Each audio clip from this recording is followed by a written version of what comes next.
नमस्कार, आपके साथ मैं हूं सुमेरा खान। TV9 डिजिटल में आपका बहुत बहुत स्वागत है। आज बात करेंगे मोहन भागवत के उस बयान की जिसमें उन्होंने कहा हिंदुओं और मुसलमानों का DNA एक है, हमारे वंशज एक हैं। अगर आप बात करते हैं हिंदुओं और मुसलमानों की एकता के बारे में तो ये भ्रामक बात है ये कहना कि हिंदू और मुसलमान एकता को आगे बढ़ाना चाहिए। दरअसल वो एक ही हैं, उनमें एकता है। सब हिंदुस्तानी हैं और सब एक दूसरे के साथ रहना चाहते हैं और रह रहे हैं। तो इस तरह की भ्रामक बातें की जाती हैं जब एकता की बात की जाती है। इसके अलावा उन्होंने मॉब लिंचिंग पर भी बात की जिसमें उन्होंने ये कहा कि वो लोग जो इस तरह की घटनाओं को अंजाम देते हैं दरअसल वो हिंदू ही नहीं है। बहुत स्ट्रॉन्ग शब्दों का इस्तेमाल किया आरएसएस प्रमुख मोहन भागवत ने। लेकिन इस बयान के बाद राजनीतिक हलचल बहुत ज़्यादा तेज़ हो गई। इस बयान के चारों तरफ राजनीतिक बयानबाजी शुरू हो गई। तो आइए इसको समझने की कोशिश करते हैं कि दरअसल ऐसा क्यों हुआ है।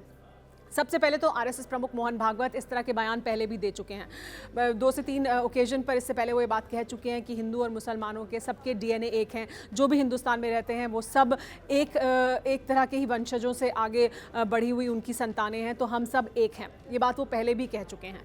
हालांकि इस बार उन्होंने मॉब लिंचिंग को लेकर बहुत सख्त शब्दों का इस्तेमाल किया। लेकिन सबसे पहले तो समझे कि मोहन भागवत ये बयान कहाँ दे रहे थे। ये बयान उन्होंने गाजियाबाद में दिया। एक किताब के विमोचन का मौका था। ये जो मंच था वो मुस्लिम राष्ट्रीय मंच है जो कि आरएसएस का ही एक हिस्सा है। यहाँ पर मोहन भागवत ने जो बयान दिया उस बयान को देने से पहले भी उन्होंने इस बात को अंडरलाइन किया कि मैं राजनीति नहीं कर रहा हूँ, क्योंकि आरएसएस राजनीति के जो क्षेत्र है उसमें कोई दखलंदाजी नहीं रखती है। तो ये राजनीतिक बयान नहीं है, किसी को खुश करने के लिए बयान नहीं है, वोट बैंक के लिए ये बयान नहीं है, यानी मुसलमानों को खुश करने के लिए मैं बयान नहीं दे रहा हूँ। ये उन्होंने इस बयान को देने से पहले भी अंडरलाइन किया। लेकिन क्योंकि वो उत्तर प्रदेश में मौजूद थे, उन्होंने बयान दिया है, उत्तर प्रदेश में 1 साल के बाद चुनाव होने हैं, तो मायावती जी का रिएक्शन भी इस पर आया। साफ तौर पर उन्होंने कहा कि आरएसएस की कथनी और करनी में फ़र्क है। मुंह में राम बगल में छुरी जैसे काम करते हैं। जो वो कहते हैं उसे उन्हें करके दिखाना चाहिए। और इसके बहाने उन्होंने बीजेपी की सरकार को भी घेरा। हालांकि मायावती जी ने जो बयान दिया उस पर जवाब भी उन्हें मिला कि इस तरह की उनकी प्रतिक्रिया की या उनके रास्ता दिखाने की ज़रूरत नहीं है। वो क्या सोचती हैं इससे कोई फ़र्क नहीं पड़ता। तो मायावती ने ये बयान दिया। इसके अलावा ओवैसी सामने आए, उन्होंने ट्वीट किया। दिग्विजय सिंह ने ट्वीट किया, ओवैसी ने ट्वीट भी किया और फिर बाद में मीडिया हाउसेस को बयान भी दिया जिसमें उन्होंने सवाल उठाया कि दरअसल और बहुत गंभीर और बहुत ही सख्त शब्दों में ओवैसी ने जो सवाल उठाया उनका ये कहना था कि जो हिंसा की राजनीति है या हिंसा की जो प्रवृत्ति है वो हिंदुत्व की आइडियोलॉजी से ही पैदा होती है। यानी वो तमाम लोग जो मॉब लिंचिंग कर रहे हैं वो किस आइडियोलॉजी से जुड़े हैं, इस पर क्यों आरएसएस बात नहीं करती है। तो सीधे उन्होंने आरएसएस को या उनसे जुड़ी हुई जो विचारधारा है उसको ही इसके लिए जिम्मेदार माना और तमाम तरह के सवाल उठाए।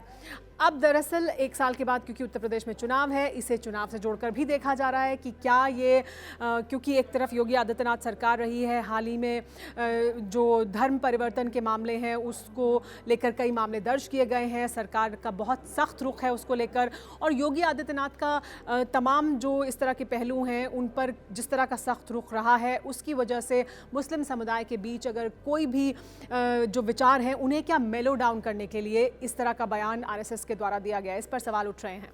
क्या इससे कोई फ़र्क पड़ेगा? तो ऐसा शायद नहीं होगा कि बहुत फ़र्क पड़े वोट बैंक पर, उत्तर प्रदेश में मुस्लिम वोट बैंक पर, लेकिन ज़रूर उन्हें मेलो डाउन करने में या उनके साथ एक संवाद स्थापित करने में, क्योंकि इसकी बात भी की मोहन भागवत ने कि संवाद होना चाहिए और संवाद ही अगर हम करेंगे तो वो सारी समस्याओं का हल होगा हिंदू और मुसलमानों के बीच। लेकिन क्योंकि उत्तर प्रदेश में चुनाव होने वाले हैं और ओवैसी जिस तरह की राजनीति करते हैं, मायावती जो राजनीति करती हैं, उसमें मुस्लिम वोट बैंक की एक बड़ी अहमियत है। इसी वजह से और कांग्रेस पार्टी भी जो सियासत करती है, समाजवादी पार्टी जो सियासत करती है, उसमें मुस्लिम वोट बैंक एक अहम हिस्सा है और इसी वजह से दिग्विजय सिंह, ओवैसी या मायावती की तीखी प्रतिक्रिया सुनने को मिली इस बयान के बाद।